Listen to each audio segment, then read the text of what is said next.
Hi hello friends, എല്ലാ കൂട്ടുകാർക്കും ചെമ്പനീർപ്പൂവിൻ്റെ പുതിയ റിവ്യൂയിലേക്ക് സ്വാഗതം. അങ്ങനെ ആദ്യം തന്നെ അച്ഛമ്മ നമ്മുടെ സുധിയെ അങ്ങോട്ട് വിളിച്ചു വരുത്തിയിരിക്കുകയാണ്. അപ്പോൾ സുധിയോട് ചോദിക്കുന്നുണ്ട്, എന്താടാ നീ ഏത് നേരം റൂമിൽ തന്നെ ഇങ്ങനെ ഇരിക്കുന്നത് എന്നിങ്ങനെ ചോദിക്കുകയാണ്. അപ്പോൾ ആ സമയത്ത് ഒന്നുമില്ല അച്ഛമ്മ എന്ന് പറയുന്നുണ്ട്. അപ്പോൾ അല്ല, ശ്രുതി നിന്നെ വിളിക്കാറില്ലേ, ശ്രുതി ഇനി എന്നാ വരാ എന്നൊക്കെ ചോദിക്കുമ്പോൾ ചന്ദ്രയാണ് മറുപടി പറയുന്നത്, നാളെ വരും അമ്മേ എന്ന് പറയുന്നുണ്ട്. ആണോ, എന്തായാലും നീ ഒന്ന് ശ്രുതിയെ വിളിച്ച് എന്ന് ഇവനോട് സുധിയോട് പറയുകയാണ് അച്ഛമ്മ. അപ്പോൾ ആ സമയത്ത് സുധി ഫോൺ എടുത്ത് വിളിക്കാൻ നിൽക്കുമ്പോൾ കണ്ണുകൊണ്ട് ഇങ്ങനെ കാണിക്കുകയാണ്. അവൻ വിളിച്ചാൽ എടുക്കില്ല അമ്മേ, ഞാൻ വിളിക്കാം എന്ന് ചന്ദ്ര ഇടയിൽ കയറി പറയുകയും ചെയ്യുന്നുണ്ട്.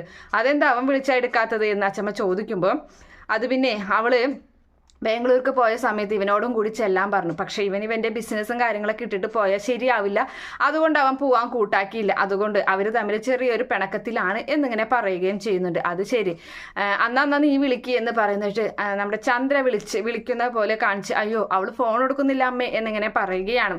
എന്നാൽ ഞാനൊന്ന് വിളിച്ചു നോക്കാമെന്നും പറഞ്ഞിട്ട് അച്ഛമ്മ ഫോൺ വിളിക്കുകയാണ്. അപ്പം അതേ സമയത്ത് ശ്രുതി ഫോൺ അച്ഛമ്മയുടെ റിങ് കാണുമ്പോൾ അയ്യോ അച്ഛമ്മയാണല്ലോ എന്ന് പറയുന്നുണ്ട്. അപ്പം മീര പറയാണ് എടുക്കടി എന്ന് പറയുമ്പോൾ, വേണ്ട, നിനക്കെന്താ, അവരുടെ സ്വഭാവം നിനക്ക് അറിയാണ്ടാണ്.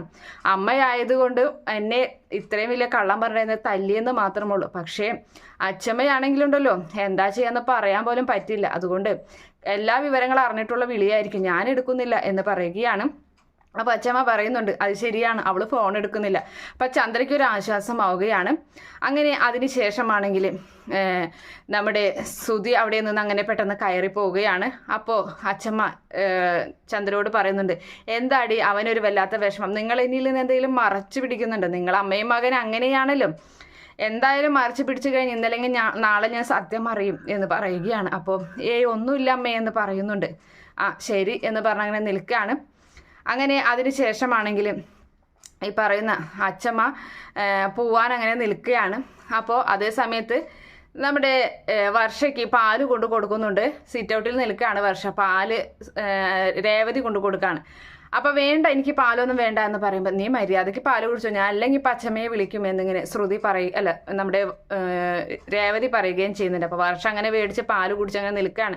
അപ്പോൾ അച്ഛൻ പോവാൻ നിൽക്കുകയാണ്. അപ്പോൾ എല്ലാവരോടും യാത്ര പറഞ്ഞിട്ട് ഞാനന്ന് ഇറങ്ങാണ് കേട്ടോ എന്ന് പറയുന്നുണ്ട്. അപ്പോൾ അച്ഛമ്മയ്ക്ക് 2 ദിവസം കഴിഞ്ഞിട്ട് പോയാൽ പോരെ എന്ന് സച്ചി ചോദിക്കുമ്പോൾ, അയ്യോ അവിടെ വയലൊക്കെ അല്ലേടാ, അപ്പോൾ അതിൻ്റെ കാര്യങ്ങളൊക്കെ അതൊക്കെ നശിച്ചു പോകും, ഞാനിവിടെ നിന്ന് കഴിഞ്ഞാൽ എന്നും പറഞ്ഞിട്ട് അങ്ങനെ യാത്ര പറഞ്ഞ് ശ്രദ്ധിക്കണം എന്നൊക്കെ പറയുന്നുണ്ട് വർഷയോട്. അങ്ങനെ പോവുകയാണ്. അപ്പോൾ ഈ പറയുന്ന രവീന്ദ്രൻ പറയാണ്, അമ്മ എന്തായാലും പോയി, പക്ഷേ ഇന്നല്ലെങ്കിൽ നാളെ അമ്മ ഇവർ അറിഞ്ഞു കഴിഞ്ഞാലോ അത് ഭയങ്കര പ്രശ്നമാവട്ടെ ചന്ദ്ര എന്ന് പറഞ്ഞിട്ട് രവീന്ദ്രനും അകത്തേക്ക് പോവുകയാണ്. അതേ സമയത്ത് ശ്രുതിയാണെങ്കിൽ ഇങ്ങനെ, അയ്യോ ഇനി എന്ത് ചെയ്യും, എനിക്ക് എങ്ങനെയെങ്കിലും ശ്രുതിയെ ഇങ്ങോട്ട് കൊണ്ടുവരണം, എന്തായാലും വർഷയേക്കാളും മുന്നേ ശ്രുതി ഗർഭിണിയായെന്നല്ലേ പറഞ്ഞത്, ആ നിലയ്ക്ക് അച്ഛമ്മയോട് ഈ കാര്യം പറഞ്ഞു കഴിഞ്ഞാൽ ആദ്യം ഉണ്ടാകുന്ന കുഞ്ഞിനാണല്ലോ സ്വത്തുക്കളൊക്കെ, അപ്പം അങ്ങനെയാകുമ്പോൾ എനിക്ക് അച്ഛമ്മയുടെ എല്ലാ സ്വത്തുക്കളും കിട്ടും, എങ്ങനെയെങ്കിലും അമ്മയെ സമ്മതിപ്പിച്ച് ശ്രുതിയെ ഇങ്ങോട്ട് കൊണ്ടുവരണം എന്നിങ്ങനെ ഉറപ്പിക്കുകയാണ്. അതിനുശേഷം ചന്ദ്ര അങ്ങനെ പുറത്ത് നിൽക്കുന്നുണ്ട്, ഭാമയെ ഫോൺ ചെയ്തിട്ട് നിൽക്കുകയായിരുന്നു.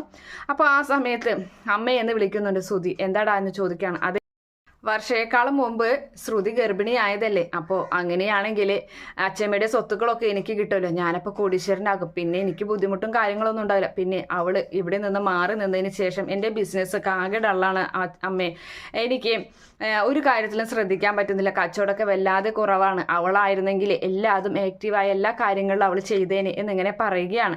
അപ്പോൾ ചന്ദ്ര ഇവൻ പറഞ്ഞതൊക്കെ വിശ്വസിച്ചു എന്ന മട്ടിലിങ്ങനെ നിൽക്കുകയാണ്. എന്താ അമ്മയുടെ അഭിപ്രായം, നമുക്ക് കൊണ്ടുവന്നാലോ എന്ന് ചോദിക്കുമ്പോൾ അവൾ നുണ പറയുന്നതാവും എന്ന് പറയുന്നുണ്ട്. ഇല്ല അമ്മ, ഉറപ്പാണ്, എന്നാൽ ശരി, എന്നാൽ നിൻ്റെ ആഗ്രഹം പോലെ തന്നെ ആവട്ടെ എന്ന് പറയുന്നുണ്ട്. നീ ഒറ്റയ്ക്ക് പോണ്ട, ഞാനും കൂടി വരാം എന്നിങ്ങനെ പറയുമ്പോൾ ശ്രുതിക്ക് ഭയങ്കര സന്തോഷമാണ്. ശ്രുതി പറഞ്ഞിട്ട്, ഓ അടിപൊളി, എന്നാൽ ഞാൻ ഡ്രസ്സ് മാറിയിട്ട് വരാം എന്നും പറഞ്ഞ അകത്തേക്ക് പോകുമ്പോൾ ചന്ദ്ര പറയുന്നുണ്ട്, നീ അവിടെ ഒന്ന് നിന്നേ എന്ന് പറയാൻ. എന്താ അമ്മേ എന്ന് ചോദിച്ചിങ്ങനെ നിൽക്കുമ്പോൾ അവളെ കൈ കൊണ്ട് ഒറ്റ അടി മുഖത്തേക്ക് അടിക്കുകയാണ് ശ്രുതിയുടെ. അപ്പം ശ്രുതി, അയ്യോ എന്തിനാ അമ്മ എന്നെ അടിച്ചെന്ന് ചോദിക്കുന്നുണ്ട്. നിന്നോട് ഞാൻ എത്ര പ്രാവശ്യം പറഞ്ഞു, ഈ ജന്മത്തിൽ ഞാൻ അവളെ ഈ വീട്ടിലോട്ട് കയറ്റില്ല എന്ന്, നിനക്കെന്താ പറഞ്ഞാൽ മനസ്സിലാവില്ല, നിനക്കൊരു അടിയുടെ കുറവുണ്ടായിരുന്നു എന്ന് പറയുന്നുണ്ട്.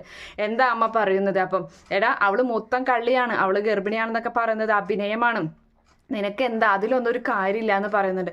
അല്ല അമ്മേ അത് ഉറപ്പാണ്, എനിക്ക് ഉറപ്പാന്ന് പറയുമ്പോൾ പിന്നെ ഇവിടെ ഉള്ളവരൊക്കെ മണ്ടന്മാരാണെന്ന് അവൾക്കറിയാം, അതുകൊണ്ടാണ് അവൾ അടുത്ത കള്ളവുമായിട്ട് വന്നിരിക്കണേന്നൊക്കെ പറഞ്ഞ് കയറിപ്പോടാ എന്ന് പറഞ്ഞ് നമ്മുടെ ചന്ദ്ര സുധിയെ അകത്തേക്ക് ആട്ടി ഓടിക്കുകയാണ്. അതേ സമയത്താണെങ്കിൽ രേവതി ഇങ്ങനെ തറൊക്കെ തുടച്ചുകൊണ്ടിരിക്കുകയാണ്. അപ്പോൾ വളരെ വിഷമത്തോടു കൂടി അങ്ങനെ നിൽക്കുന്നുണ്ട്. അപ്പോൾ സച്ചി അവിടേക്ക് ചെല്ലുകയാണ്. അപ്പോൾ രേവതി എന്താ പറ്റിയത് എന്ന് ചോദിക്കുമ്പോൾ എല്ലാ സച്ചിയേട്ടാ ഞാനല്ലേ ഈ വീട്ടിലോട്ട് ആദ്യം കയറി വന്നത്, എന്നിട്ട് ഇപ്പോൾ ശ്രുതിയും അതുപോലെ തന്നെ വർഷയൊക്കെ അമ്മയാവാൻ പോവാണ്, എനിക്ക് ആ ഭാഗ്യം കിട്ടിയില്ലല്ലോ, അതാണോ നിന്റെ സങ്കടം? നീ പറയാറില്ലേ നമ്മൾ മാത്രം വിചാരിച്ചിട്ട് കാര്യമില്ല, ദൈവം വിചാരിക്കണം, ദൈവം വിചാരിക്കട്ടെ എന്ന് പറയുന്നുണ്ട്. പിന്നെ നീ പറയുന്ന പോലെ ഈ ശ്രുതി ഗർഭിണിയാണെന്ന് എനിക്ക് വലിയ ഉറപ്പൊന്നുമില്ല, തോന്നുന്നൊന്നുമില്ല, അവൾ മൊത്തം കള്ളിയാണ്, അതിലെനിക്ക് വലിയ വിശ്വാസമൊന്നുമില്ല എന്ന് പറയുകയാണ്. എന്തായാലും നമുക്കൊരു ഡോക്ടറെ കാണിച്ചാലോ എന്ന് രേവതി ചോദിക്കുമ്പോൾ ഇപ്പം വേണ്ട, എന്തായാലും കുറച്ചുകൂടി കഴിയട്ടെ എന്ന് പറയുമ്പോൾ ശരി സച്ചിയാൻ്റെ ഇഷ്ടം പോലെ എന്ന് പറഞ്ഞ് വീണ്ടും തുടയ്ക്കാൻ നിൽക്കുന്നുണ്ട്. അതേ സമയത്താണെങ്കിൽ നമ്മുടെ ശ്രുതിയും മീരയും കൂടിയിട്ട് പോകുന്നത് ഹോസ്പിറ്റലിലേക്കാണ് കേട്ടോ.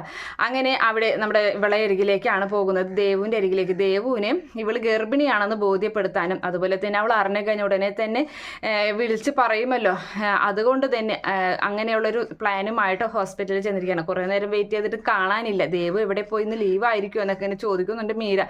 അപ്പോൾ ഇല്ല ഇന്ന് അവൾ ഇവിടെ തന്നെ ഉണ്ട് വരുമെന്ന് പറയാണ്. അപ്പോൾ ആ ദേവു വരുന്ന കാണുമ്പോൾ ദേവു വരുന്നു എന്ന് പറയുന്നു. അപ്പോൾ ദേവു ആണെങ്കിൽ കാണാത്ത ഭാഗത്തിൽ കണ്ടിട്ടുണ്ടായിരുന്നില്ല, അങ്ങനെ പോവാണ്. അപ്പോൾ ആ സമയത്ത് ദേവു ഞങ്ങളെ മനസ്സിലായില്ലേ, ഞാൻ നിങ്ങളോ എന്ന് ചോദിക്കുന്നുണ്ട്. എന്താ ഇവിടെ എന്ന് ചോദിക്കാൻ, അതെ ഇവൾക്ക് വയ്യ വിശേഷം ഉണ്ടെന്ന് പറയാണ്. അപ്പോൾ കൺഗ്രാജുലേഷൻ പറയുന്നത് നമ്മുടെ മീരയ്ക്കാണ് പറയുന്നത് ദേവു. അപ്പോൾ എനിക്കെല്ലാം ശ്രുതിക്കാണ്, ആണോ എന്നാ ശരി എന്ന് പറയുന്നുണ്ട്. അപ്പം ഇവിടുത്തെ ഗൈനക്കോളജിസ്റ്റിനെ കാണിക്കാൻ വേണ്ടി വന്നതാണെന്ന് പറയുമ്പോൾ എന്നാ ശരി എന്നൊക്കെ പറഞ്ഞാൽ അവൾ വലിയ മൈൻഡൊന്നും ചെയ്യാതെ ദേവു അവിടെ നിന്നും പോവുകയാണ്. അപ്പോൾ ശ്രുതി പറയുന്നുണ്ടോ അവളൊരു ജാട എന്നൊക്കെ ഇങ്ങനെ പറയാം. എന്തായാലും ഉടനെ തന്നെ രേവതിയെ വിളിച്ച് അവൾ വിവരം പറയും, നോക്കിക്കോ എന്ന് പറയാണ്. അപ്പം തന്നെ രേവതിയെ വിളിച്ച് വിവരം പറയുകയും ചെയ്യുകയാണ് നമ്മുടെ ദേവു. ശ്രുതി ചേച്ചി ഗർഭിണിയാളില്ലേ ചേച്ചി എന്നിങ്ങനെ ചോദിക്കുന്നുണ്ട്. അപ്പോൾ അത് നീ എങ്ങനെ അറിഞ്ഞു എന്നിങ്ങനെ ചോദിക്കുന്നുണ്ട്. അപ്പോൾ ദേവുവിൻ്റെ സംഭാഷണം ആ ഹോസ്പിറ്റലിൽ മറഞ്ഞു നിന്ന് നമ്മുടെ ശ്രുതിയും മീരയും കൂടി കേൾക്കുകയും ചെയ്യുന്ന ഭാഗം കാണിച്ചിട്ട് ഇന്നത്തെ എപ്പിസോഡ് അവസാനിക്കുകയാണ്. ഈ റിവ്യൂ ഇഷ്ടപ്പെടുകയാണെങ്കിൽ ഈ ചാനൽ ഒന്ന് സബ്സ്ക്രൈബ് ചെയ്ത് സപ്പോർട്ട് ചെയ്യുക. Okay friends, bye, thank U.